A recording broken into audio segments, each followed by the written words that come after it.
Halo, selamat datang di channel YouTube Fuadla. Sebelum mendengarkan audiobook 2 Barista, teman-teman bisa subscribe, like, and share video ini. Oke, terima kasih. Selamat mendengarkan.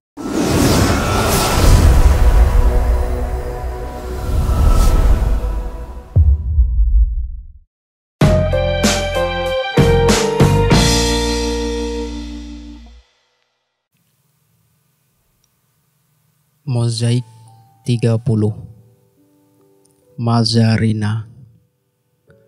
Perjalanan pulang dari Hotel Indolux Yogyakarta ke Purworejo ini seperti roller coaster yang memacu adrenalin. Jari jemariku berkeringat, dadaku kembang kempis. Tahu rasanya akan menyaksikan bayi perempuan lain dari darah suamimu?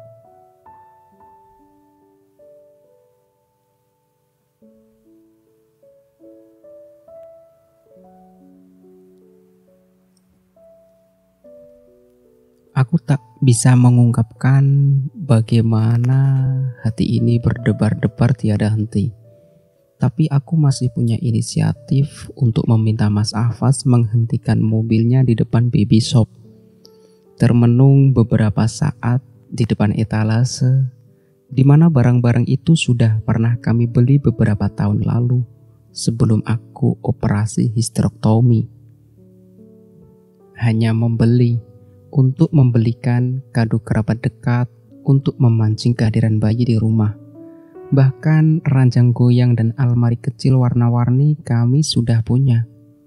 Mas Afas menemaniku turun, hanya menatapku dengan pandangan iba.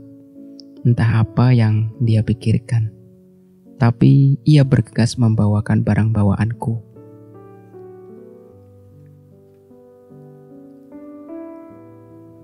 Kamu gak perlu repot-repot, bisiknya kala mendengarkan obrolanku dengan pegawai toko tadi. Mencarikan kado untuk ibu melahirkan yang kira-kira masih jarang dibeli. Gak repot kok, Mas. Dalam mobil, tangan kiri Mas Afas sesekali menggenggam tanganku, sementara tangan kanannya mengendalikan kemudi hingga mobil ini sampai di depan rumah mungil dekat Flower Gallery. Aku turun dari mobil dengan lutut gemetar. Mas Afas merangkul pinggangku sampai ruang tamu. Di saat itulah pertama kali suara bayi aku dengarkan secara langsung. Oe, oe.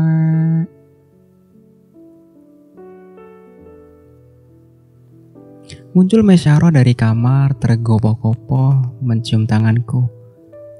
Alhamdulillah ya Me, kamu sehat. Matur nuwun Neng, pangapunten simbok keseso wangsul dereng kempanggih Neng Maza. Tidak apa Me, yang penting simbok sehat. Ku dengarkan asal suara bayi itu dari dapur. Mbah Dukun bayi muncul menggendong tubuh mungilnya dalam balutan handuk. Dengan nafas tertahan, kupandangi wajah mungil dengan matanya yang memejam. Mulutnya mungil mengatup lucu tidak nampak karena pipinya yang gembul.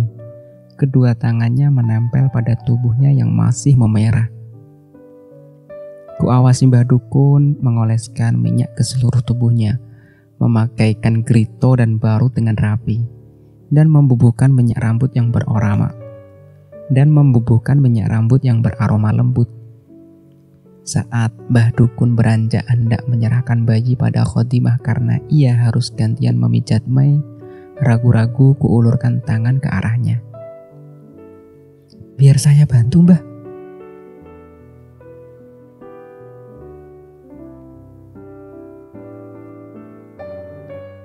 Perempuan paruh baya itu menyeringai. Nampak gigi-gigi tuanya yang mulai menguning karena inang. Oh, nggih Bu, monggo. Dadaku berdebar tak menentu ketika tubuh mungil itu ada dalam dekapanku. Terkantuk dalam aroma wangi tubuhnya sendiri dengan mimik yang semakin jenaka. Bau alaminya menguar memenuhi rongga hidung. dan kuciumi ia perlahan. Sungguh, rasa cintaku pada bayi itu jatuh begitu saja tanpa bisa aku bendung. Seolah drama yang menyiksa hidupku demi bayi itu lahir di dunia tenggelam begitu saja. Hidung dan kelopak matanya mirip Mas Afas. Rambutnya yang legam, juga keningnya yang sedikit lebar, entah mirip siapa. Kini tubuh mungil itu dapat merasai degup jantungku yang tak karuan. Karena tak pernah tahu bagaimana rasanya akhirnya aku bisa meminum.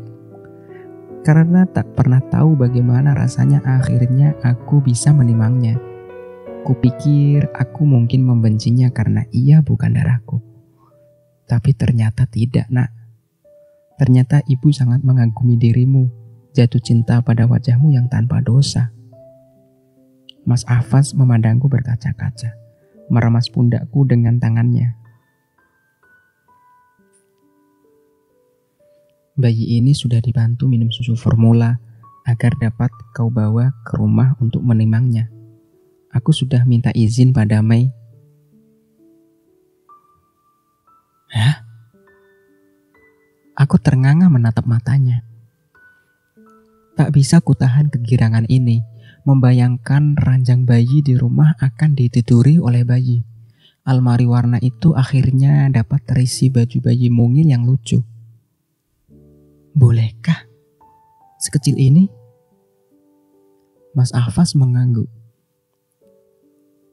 Ya, kamu sudah menunggunya terlalu lama, bukan? Sekali lagi, ku benamkan hidungku ke tubuh sang bayi dalam-dalam.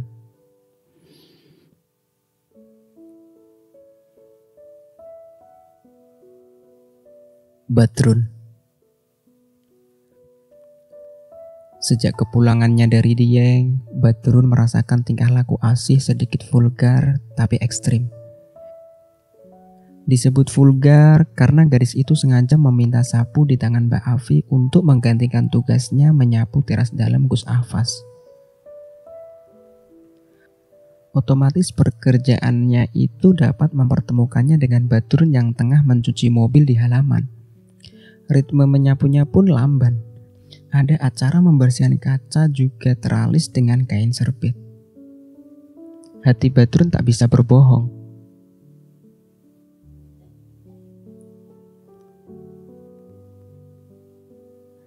Ia memang menyukai kemunculan gadis itu di belakang punggungnya dengan cara menyapu yang gemulai dan anggun.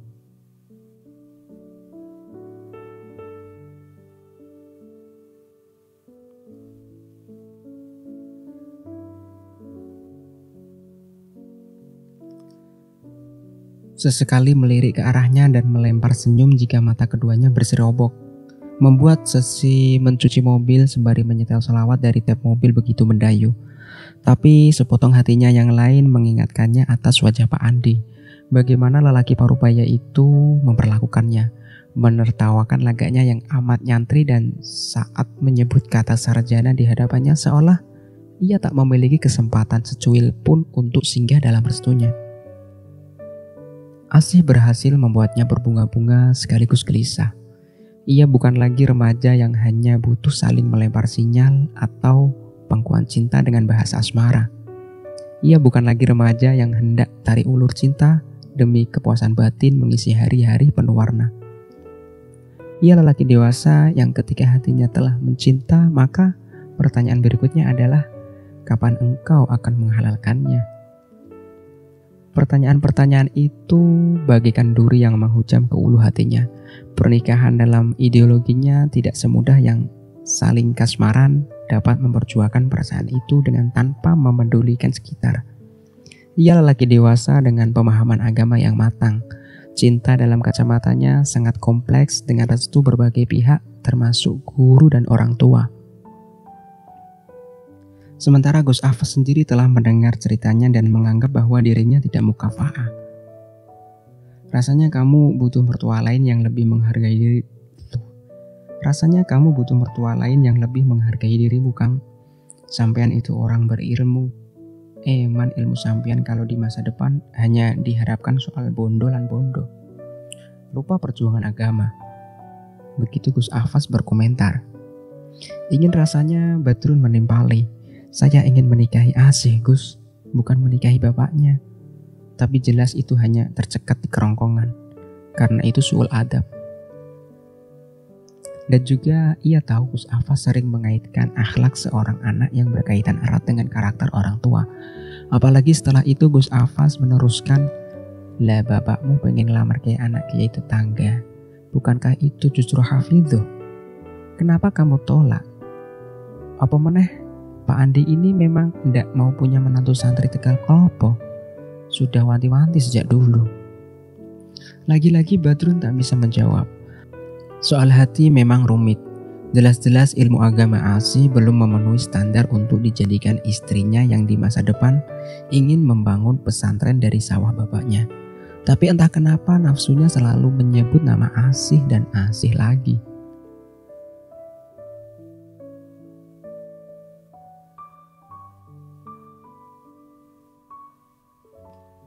Atau jangan-jangan ia sama saja dengan Arif dan Sofyan yang terpukau karena kecantikan semata.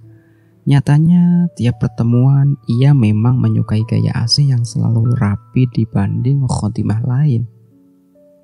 2 hari berturut-turut Asih pura-pura nyapu demi menemaninya mencuci mobil hingga selesai.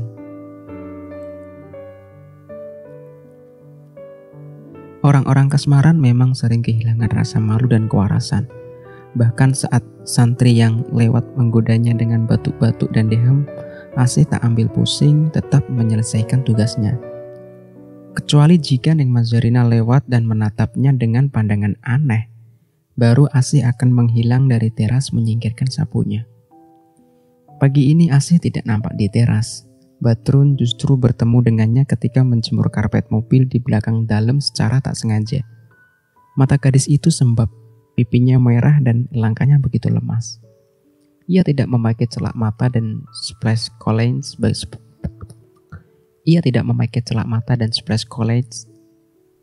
sebagaimana biasanya. Kebetulan ia lewat hendak ke kamar mandi dan tak keluar sampai Badrun menyelesaikan tugasnya. Hingga matahari telah setinggi jemuran, datanglah seseorang memanggil Kang Badrun di ruang tamu pondok.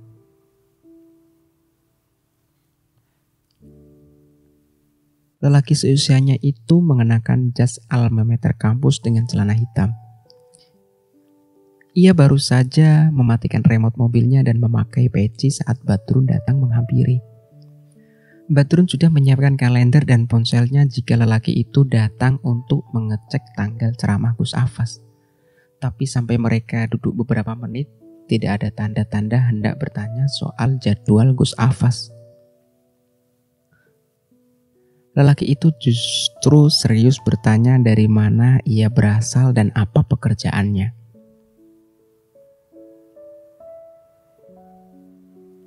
Saya dari Magelang, masih khidmah di pesantren, belum mulai bekerja di luar. Apa belum ada pandangan soal kerjaan? Misal mau wirausaha apa ke depan? Sudah ada, Mas. Saya kuatkan soft skill-nya dulu di pesantren karena saya di sini juga tidak nganggur. Apa tidak merasa terlalu tua untuk memulai usaha? Lama-kelamaan ia merasa pertanyaan itu ganjil. Toh Badrun tetap menjawabnya. Insya Allah tidak. Nyambut gawe kan fleksibel, Mas. Kebetulan waktu ini saya gunakan untuk khidmah dulu. Atau Mas pernah dengar tentang pahlawan ekonomi? Lelaki itu mengingat-ingat. Itu loh, klasifikasi pelatihan UMKM yang digagas di Surabaya oleh Bu Risma. Pahlawan ekonomi itu untuk 40 tahun ke atas dan pejuang muda untuk 40 tahun ke bawah. Ia manggut-manggut, tak menduga Badrun akan mengaitkan dengan itu. Seolah ia sudah punya rencana matang masa depan meski raganya kini masih tinggal di pesantren.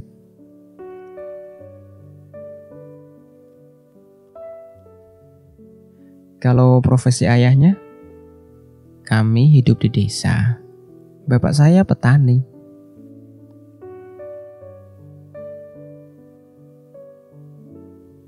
Lelaki itu berusaha menutupi wajah kagetnya mendengar jawaban yang terlalu apa adanya, lalu merubah topik pembicaraan sampai ke urusan keseriusan dalam rumah tangga.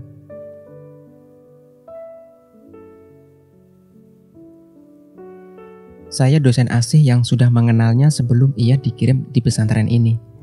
Nama saya Irfan, maaf jika pertanyaan tadi kurang sopan, kata lelaki itu di ujung penjelasannya. Kini gantian Badrun yang berusaha menutupi kegelisahannya. Diam-diam memperhatikan segala atribut yang membalutnya, yang mengesankan bahwa ia lelaki berada dan bermartabat. Saya ingin bertanya, seserius apa Mas Badrun dengan Asih? Karena saya juga memiliki niat yang sama, ingin membahagiakan dia dalam bingkai cinta yang halal.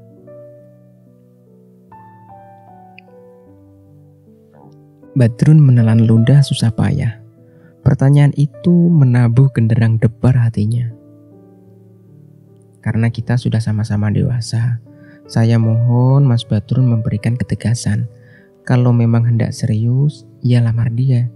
Kalau tidak serius, ya segera lepaskan dia, agar Asih bisa menjawab lelaki lain yang serius dengannya. Badrun bergeming.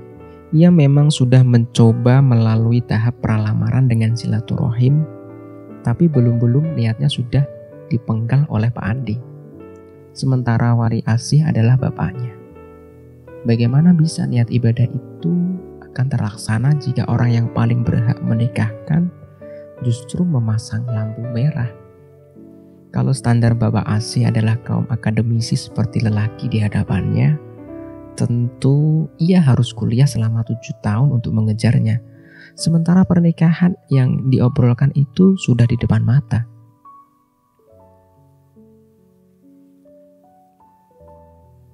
Dari mana Mas Irfan tahu nama saya?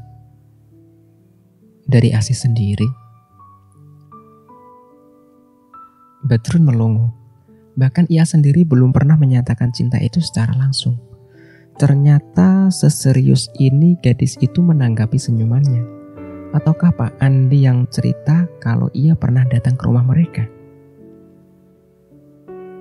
Sudah 4 tahun lalu kami punya rasa yang sama saat di kampus. Hingga ia nyantri di tempat ini, barulah perasaan dia sedikit berubah. Ya, jujur saya pikir mungkin itu karena Anda, Mas Badrun. Badrun tertegun dengan kejujuran lelaki itu. Ia tampak dewasa dan tulus dalam mengutarakan niat baiknya. Badrun tak mengerti kenapa Asih justru berat menerima lelaki itu hanya karena dirinya. Bahkan bisa jadi masalah ini adalah penyebab dari bengkaknya mata itu.